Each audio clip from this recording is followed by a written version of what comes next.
And I'm hopeful, just like everybody else, that there's no taxes on crypto, right? Like, I will be elated if that takes place, but I gotta live in the paradigm and the rules of the road that exist today.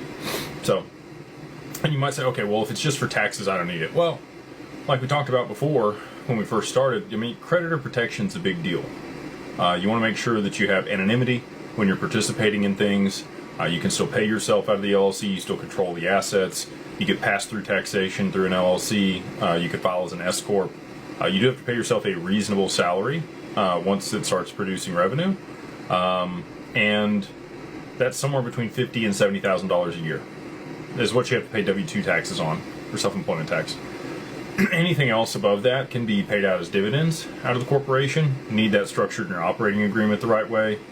Make sure you have provisions on what cadence you're going to be taking money out of the company, you know, how that works if you have other minority owners on the cap table, blah, blah, blah. You should work with an attorney to structure, you know, your operating agreement. The other thing I would say about the operating agreement that we do very different than other people is we have specific considerations and language around digital assets in the operating agreement, the security of it, governance around it, the legal component there in Wyoming. There's legislation that's very beneficial for digital assets.